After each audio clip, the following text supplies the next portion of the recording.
This video is sponsored by Squarespace, the all-in-one platform to build a beautiful online presence. Hello everyone and welcome to another video. Today I'm going to be speaking all about short books that you can read in one day or in one sitting. I made a video recommending short books, I think maybe 2 years ago, so it's been a little while since I've last talked about this topic. I think in that video I specifically listed books that were around 300 pages, so I said a 70,000 word book was a short book. These books today are a lot shorter than that, so that's probably indicative of how my attention span is going. But anyway, today we're going to be speaking all about short books. I had 10 books on this list, and then I was going through my bookshelf this morning and picking them out, and then I found a couple more. So I think today I have like 12 and a bit books to recommend to you. So without further ado, let's jump straight into the video. Here are a whole bunch of wonderful books that you can read in one day. So kicking off with the very first one, or perhaps maybe I'll name this book number 0. I was going through my bookshelf this morning and I literally stumbled past my book and I was like, that's a short book. Maybe I should recommend it. Like, maybe that's a smart thing to do. If people are looking for short books, maybe you should recommend the one that you wrote. Hello, I wrote this book. This is A Year in Tokyo, an illustrated guide and memoir. And it's based on my time that I spent living in Japan as a travel writer and English teacher. It's very, very visual. There's a lot of illustrations and things in this book. It's available as an ebook and on Amazon and a bunch of different places, and I'll link it down below. I'm not going to ramble about this guy for too long. I'm going to get into the other books, the books that weren't created by me. Moving on to the first book, the real first book, not book 0, which was this one.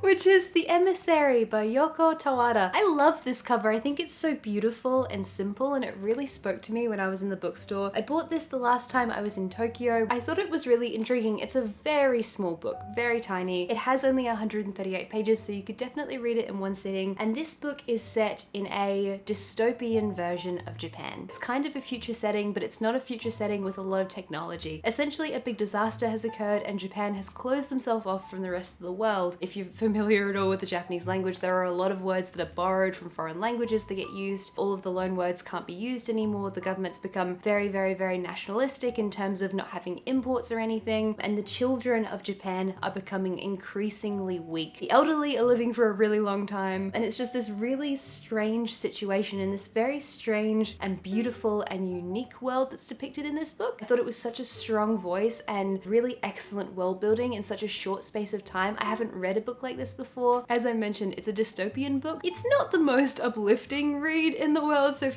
you're in a reading slump, you're looking for short books, you want something uplifting, this is not necessarily the book for you. But I thought it was really unique and strong, and I really, really enjoyed reading it, so I do recommend it. Sorry, the sun is getting very bright already, so I needed to move the camera. My goodness. Moving on to book number 2, and this is Passing by Nella Larsen. This book is set in Harlem in the 1920s. It was written in the 1920s.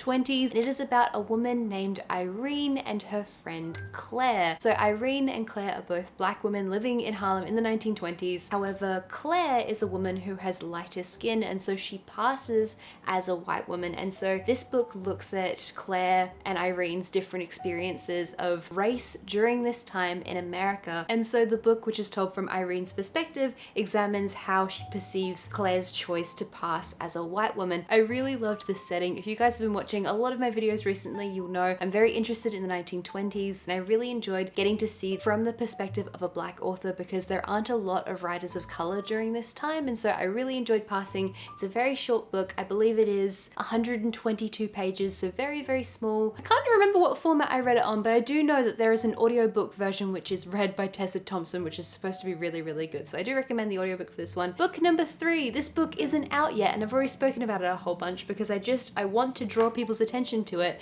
and it's Please Do Not Touch This Exhibit by Jen Campbell, which is a poetry collection. It's going to be out, I believe, in September of this year. I'll put a link in the description down below to pre-order the book. It's getting bright again, my god. Jen was very, very kind, and when I asked her for a arc of this book, she sent it straight to me, and I got to read the digital version of this poetry collection, and it was so incredibly beautiful. It was so beautifully written. I love Jen Campbell. In addition to being an author, she's also a booktuber. She is my go go-to booktuber and has been the last like 5 or 7 years of something, a ridiculously long time. But I really, really love this collection of poems. I think that the way Jen examines disability and disfigurement and her experiences of going through IVF and all of these things, I think she did such a beautiful job. I think her use of motif is amazing. I love her imagery. I love the way she weaves together ocean imagery and circus imagery, all of these different imagery areas that I really love and am really interested in. And she does a wonderful, wonderful job of it. Like, I feel like if you love Angela Carter and you love like really like beautiful aesthetic writing like that, it's sort of adjacent to that. Like, it's very in line with my tastes. Anyway, I love Jen Campbell. I think she's brilliant. I loved Please Do Not Touch This exhibit. I also really liked, sorry, you can see I'm wearing pajama pants, ignore that, The Girl Aquarium, which was Jen Campbell's debut poetry collection. This is also really good. Book number 4 on this list is Drop Bear by Evelyn Araluen. I will move this so that you can see it outside of the sunshine, because here it's just, it's luminescent. This is a wonderful collection of essays and writings and poems. I really love the way the author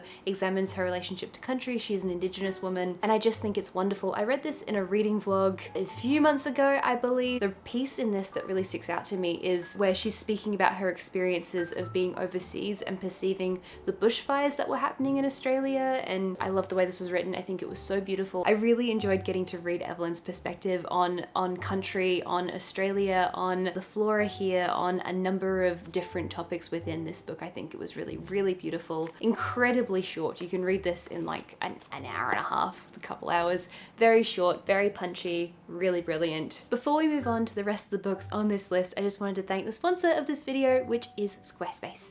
Squarespace is a website builder which allows people to make interesting, fun, and aesthetically pleasing websites with ease. You guys know that I adore Squarespace. I love working with them. Their platform is a dream. It was so easy to get looking absolutely perfect, and it's a breeze to update and maintain as well. And honestly, I still can't get over how simple the shop and e-commerce interface was to learn and how little hassle it causes me. It is brilliant. Squarespace is easy to use, it's affordable, there are loads of templates and powerful blogging tools and in-depth analytics and so many more benefits as well. If you're looking to make a website, head to squarespace.com for a free trial. And when you're ready to launch, go to squarespace.com/ChristyAnnJones to save 10% off your purchase of a website or domain. Book number 5 on this list is Julia and the Shark by Kieran Millwood Hargrave. This is a story about a young girl whose name is Julia, whose mother is a marine biologist, and they're on a journey to go to Sheffield, I believe. I remember the name of it because the very small little ponies, which I bring up every time, but they're so cute. Her mother is looking for a Greenland shark. Now, Greenland sharks are these beautiful old sharks. They can live to be, I believe, over 100 years old. I might be remembering that wrong. They can live to be a really very old age. Julia's mum is looking for this one specific Greenland shark, and Julia and her mum and her dad, they move to this town while her mother's conducting her research. It's a middle grade. This is a middle grade book. It's quite petite, 195 pages, so not even 200 pages. You could read this very, very easily in a few hours. The weight of this story, it's so beautiful. It's, as I said, a middle grade story, and the way it examines some very important themes. I can't tell you what the themes are because it's a spoiler for the book, but there are some heavier themes in this book. I think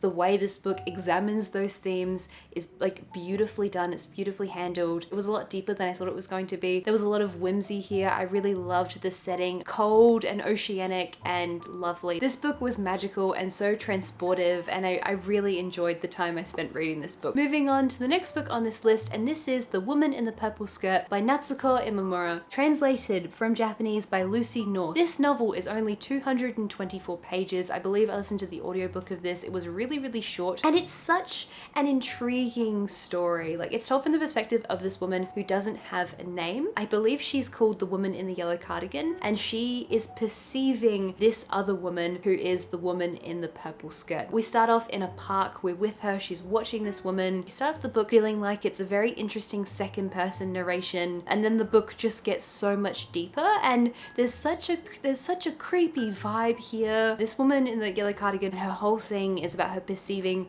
this other woman in the purple skirt, and it was such a unique little story. It really packed a punch, even though it was very, very small. I'm gonna say punch a lot in this video. I think the blurb describes it as exploring the dynamics of envy, the mechanics of power in the workplace, and the vulnerability of an unmarried woman in a taut, voyeuristic narrative. I wish there was just a tiny bit more depth to it, but otherwise it was great. Really enjoyed the story. Bit creepy. You can read it so quickly. The next book on this list is The Penelope by Margaret Atwood. A lot of you guys know that I love Greek mythology. I love mythology and folklore in general, but I studied Greek mythology when I was at university and I love it to bits. So this story is about Penelope, who ruled Odysseus's kingdom during the 20-year span that Odysseus, her husband, was at the Trojan War. Penelope's seen as this very stoic sort of wife figure who just stays behind and looks after everything while Odysseus is off doing all these things in the Trojan War. This story, however, is told from Penelope's perspective, and it also examines the bad things that happen to her maids after Odysseus comes home from the war. This is beautifully written. I love Margaret Atwood. I really love The Handmaid's Tale. I've read some of the things by Margaret Atwood and I think she is so talented and a really wonderful writer. This story is also structurally quite unique. Like, there are a lot of poetry elements here because we have the chorus line of the maids who are singing. I love when books are structurally interesting, when books weave in poetic forms into novels, into regular prose writing. But if you're interested in a very small retelling of a Greek myth or a figure in a Greek myth written by an absolutely brilliant author, I definitely recommend The Penelope. It's great, very, very short, definitely fits the bill. Book number 8 on this list, I've lost it, here it is.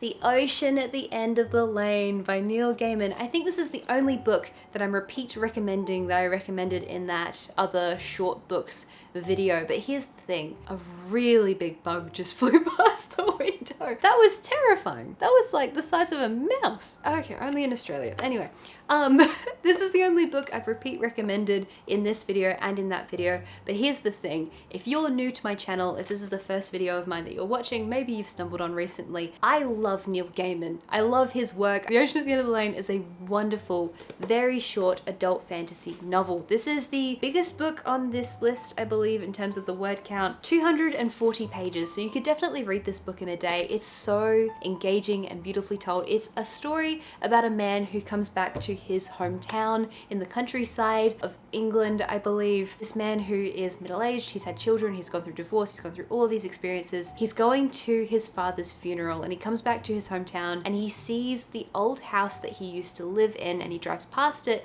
and he stops and he gets out and he meets his neighbor and he remembers these things that happened to him when he was a 7-year-old boy. Very tragically, a lodger killed himself in the family car, and ever since that moment, very weird and strange things started happening that the boy didn't really understand. And so this book is so brilliantly done because it's looking at these very adult, very dark things happening from the perspective of a 7-year-old boy. So it's a really unique perspective. So we've got the adult protagonist who's like telling this story through the eyes of a 7-year-old self. It did just call it a fantasy novel. Maybe it's closer to magical realism. I'm not sure. It's sort of in that space between fantasy and magical realism, beautifully dark and a little bit unsettling and scary. Anyway, I love this book so much. If there's any novelist I'm gonna repeat recommend to death to you guys, it's gonna be Neil Gaiman. Book number 9 is Moshi Moshi by Banana Yoshimoto, which is translated from Japanese by Asa Yoneda. This story is only 224 pages and it was on my list for a very long time before I eventually got to it.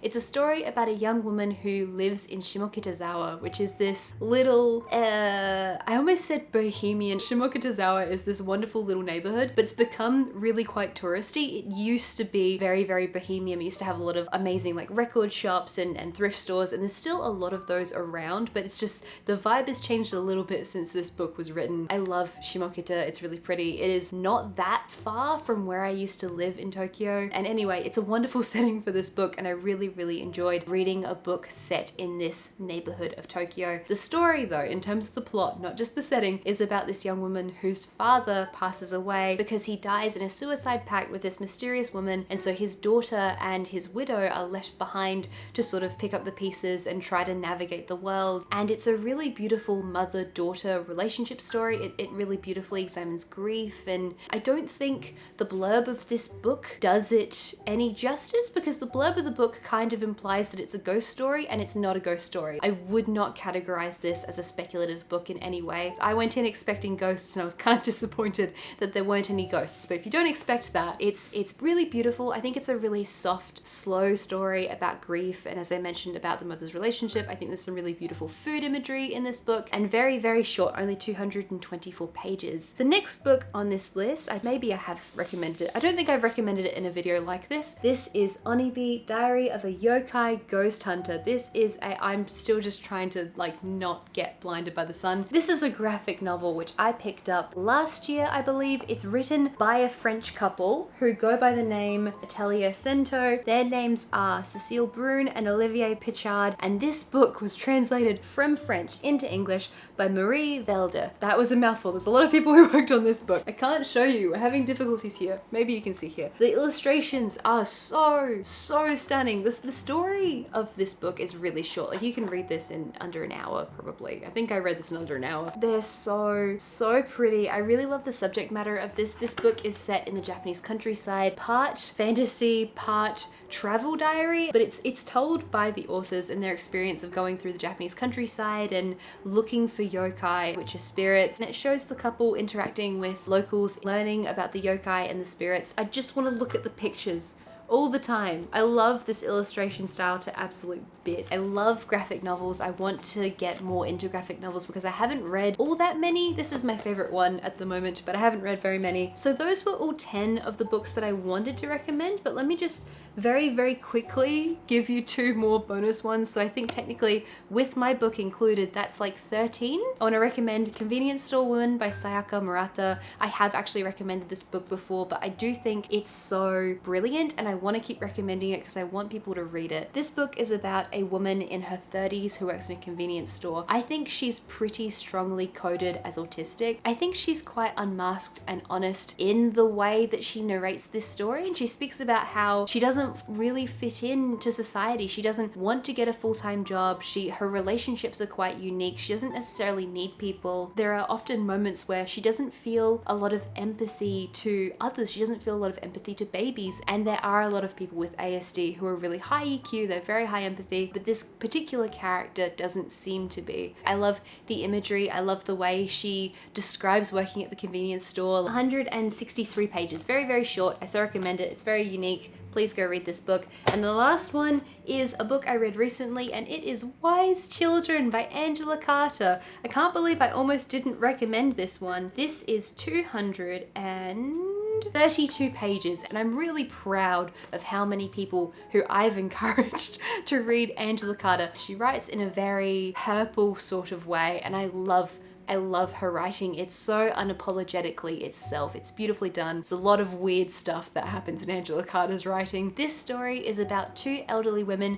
who are twins who live in London. They are the Chance sisters, and they used to be performers, and now they're in their 80s, and the book starts out with one of the sisters looking back on their lives. It's so labyrinthine. It's all over the place. You have to read it really slowly because there's a lot of stuff going on. The imagery is beautiful. It's crass in different places. There's confronting things that happen, which is always the way with Angela Carter, but I love her writing. I think she's such a unique talent. I think the worlds that she creates are so stunning and evocative and beautiful, and I really enjoyed this story. I love the circus as a motif. I love the examination of performing and performances and the way we mask and the way that we have to change who we are for different audiences, and I love this book. I thought it was so brilliant. And those are all the very short books that I wanted to recommend to you guys today. The books that you can read in just one day if you're in a reading slump and you want to pull yourself out of it and you just want something very short. Thank you so incredibly much for watching this video, and also an enormous thank you to everyone over on Patreon for supporting my channel. Over on Patreon we have so many bonus things. We have bonus videos, writing snippets, our Discord,